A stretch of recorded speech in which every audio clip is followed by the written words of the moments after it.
Morning guys, so mag-blend tayo ng juice guys.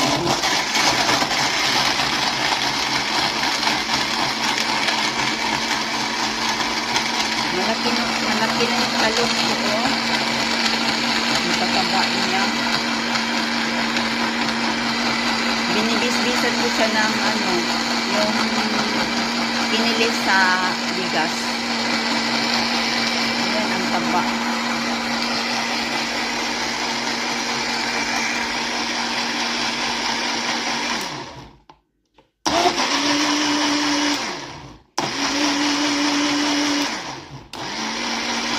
Adjustable kasi ito siya guys eh. Pwede dito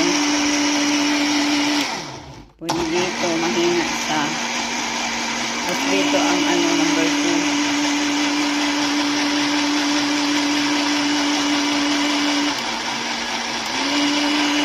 2. So ayan na guys, tapos na siya. So ang ginagawa ko is i-slice ko siya sa gabi. Yung mga lemon, ginger. Tapos yung pinya ko is naka-frozen siya. So pagka umaga ko na siya ilagay dito. Tapos i-blender ko na siya para fresh pagka umaga. Pag yung halimbawa sa gabi ubos na, so ganito ang ginagawa ko sa umaga ako na-blend. So i-shake muna natin guys. So ito na ang breakfast ko araw-araw guys.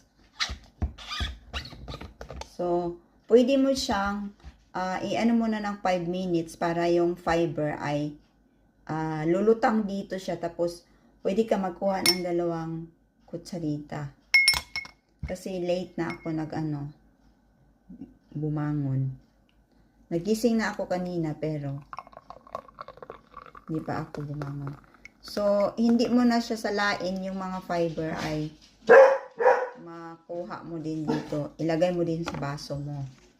Ganito na lang guys, ang 3 times ko kasi ito iniinom. So, 2 beses ko na lang itong inumin kasi ito, ika-3.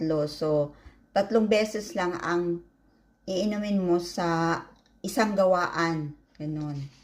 So, ilagay mo lang siya sa ref guys. So, hindi mo maintindihan ang lasa nito guys.